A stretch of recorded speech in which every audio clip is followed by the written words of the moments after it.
Tiffany coloured watches became all the rage for a while.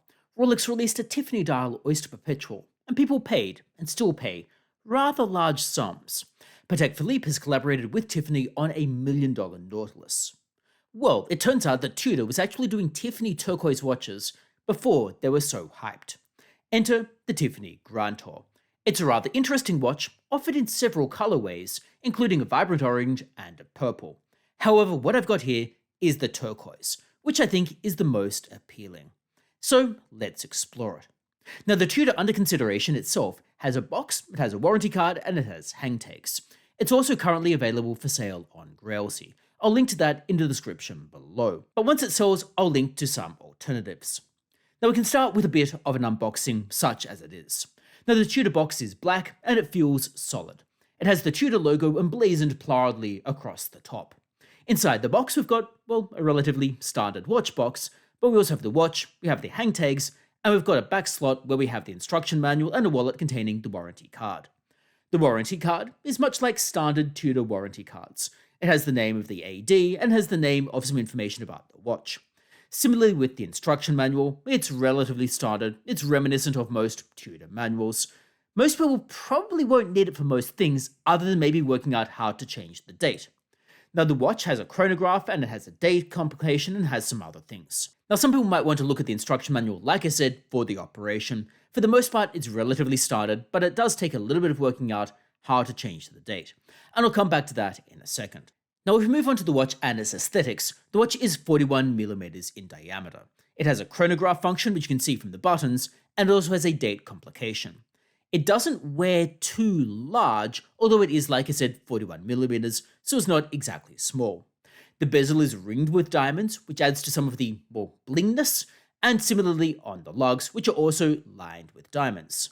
This creates a pleasant look. The diamonds are relatively small, they're a little bit subtle, they're not too ostentatious, it fits with the watch and the colorway.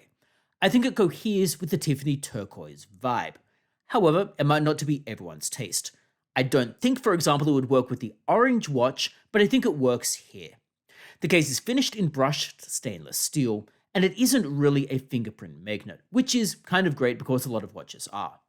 The rear of the case is a closed case back, which is not terribly surprising. The rear of the case is not exactly that interesting, but the rest of the case is pleasant enough. The dial is nicely cohesive. The Tudor logo sits proudly at the 12 o'clock position. Subdials representing seconds and other chronograph functions sit at the 3, 6, and 9 o'clock areas. The dial has a Tiffany turquoise ring, which draws everything into a central focus. I imagine that without the Tiffany turquoise ring, it might not be quite as interesting, it might be a little bit more plain, and it might not draw everything together quite as much.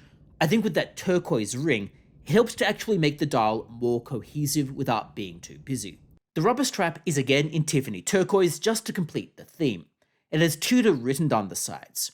The underside of the strap has the Tudor logo all over it, which is strong attention to detail. I think the strap looks a little bit better than some other plain rubber straps, like the Panerai rubber straps, for example. The strap also has a deployment clasp, which is stamped with the Tudor logo. Overall, it's a pleasant wearing strap. I think it fits with the overall vibe of the watch. The movement is relatively workhorse. It apparently is based on the ETIA 7750, which has been modified for Tudor. It has a chronograph and date complications. It apparently has a 42-hour power reserve. The chronograph functions much like all chronographs do. The top button starts the chronograph, you press it again to stop it, and the bottom button resets the chronograph. It's relatively standard as far as it goes. Changing the date and time is straightforward. For the time, it involves just unscrewing the crown and rotating it. It has a screw-down crown, which kind of fits with the nature of the watch having a 150-meter water resistance, kind of being a sporty watch, having the barriers around the crown to stop it being knocked out of place. But like I said, you change the time in the relatively standard manner.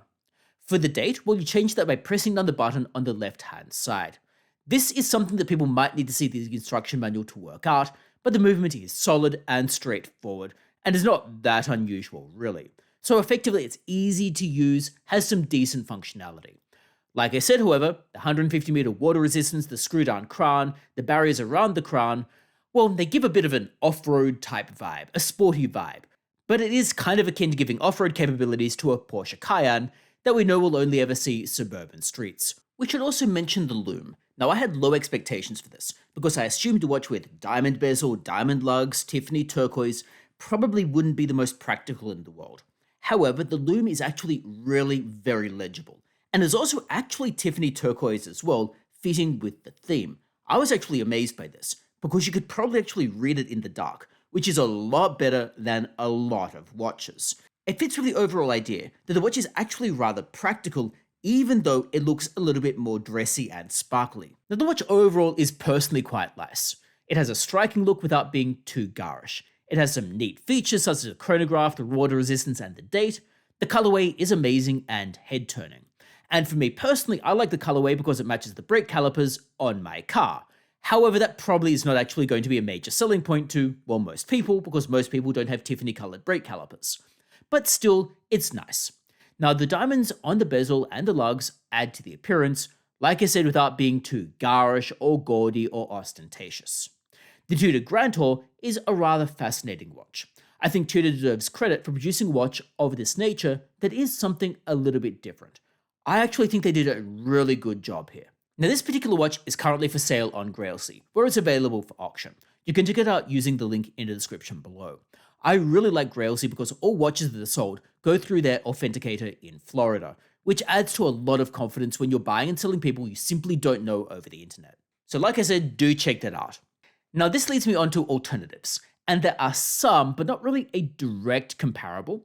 Maybe one of the most comparable is the Zenith El Primero, which has some interesting colorways, similarly with the Zenith Defy. They both come in some interesting color combinations, and they might be, at least thematically, a little bit comparable to this particular Tudor Grand Tour.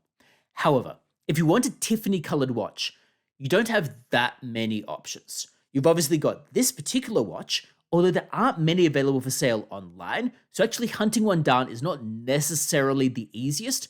You can hunt mine down using the link in the description below, but there aren't actually that many available. However, like I've said, there are some other options, like the Rolex Oyster Perpetual, or if you have a lot more money, the Patek Philippe Nautilus. Personally, I think the Rolex Oyster Perpetual is probably the best alternative to this. It doesn't have the chronograph, it doesn't have the diamonds, it doesn't have all of the functions of the Tudor Grand Tour. However, it probably is the best value amongst all of the alternatives. There are some lower end alternatives, but again, you'll probably lose a lot of money on depreciation if you were to buy those, so be really careful. Now, I think this is probably one of the better value watches in this particular colorway, but of course, I might be biased. Do let me know your thoughts in the comments below about what you think are good alternatives to this particular watch. But otherwise, thanks a lot for tuning in. I hope the video has been somewhat informative to you. If it has, it would be great if you would like the video and subscribe to the channel, and hopefully I see you next time as well.